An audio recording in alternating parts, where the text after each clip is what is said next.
Bien, merci d'être là une fois de plus pour célébrer la naissance de la République en France. Je dois dire, il fallait le talent de Bernard Julien pour faire passer un texte aussi inattendu et que certains trouveront, comment dirais-je, ringard, inadapté, ancien, vieillot, que sais-je. Mais à tout prendre, lorsque nous célébrons la République, la naissance de la République, ne sommes-nous pas qualifiés de vieillots, d'archaïques, de ringards?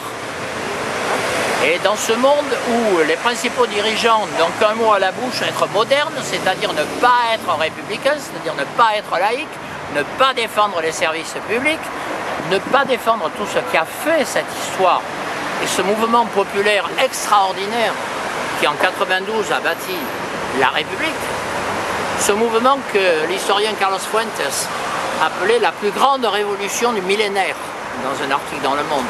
Bon, est-ce que c'est archaïque? Est-ce que, au contraire, ceux qui sont à condamner ne sont-ils pas ceux qui justement veulent tout détruire? La France, la République, son passé, son histoire, ses principes. Alors, si nous sommes réunis ici une fois de plus, c'est pour dire que ce mot de modernisation est devenu une catastrophe, parce qu'il permet de tout légitimer, de tout remettre à bas, de tout détruire. Et que nous souhaitons non pas être ringards, je le disais tantôt, mais utiliser ce qui a été et les fondements de la République pour construire la suite. Et non pas les détruire en prétendant faire une suite. Parce que cette suite, c'est la soumission à des instances inconnues, à Bruxelles essentiellement d'ailleurs. Cette suite, c'est la soumission au marché financier, mais c'est tout sauf la liberté. C'est tout sauf la promotion de l'individu et la citoyenneté.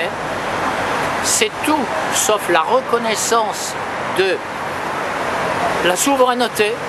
Faut-il dire ce mot qui parfois est considéré comme obscène par certains? Je crois que nous sommes ici pour rappeler ces mots-là, et de ce point de vue, eh bien, il était parfaitement bien de vous montrer un texte qui disait autre chose, mais dans lequel s'enracine notre propre histoire, notre propre pensée, et que nous adaptons bien entendu à un monde différent, mais sans le renier, et au contraire en lui redonnant valeur. Je vous remercie.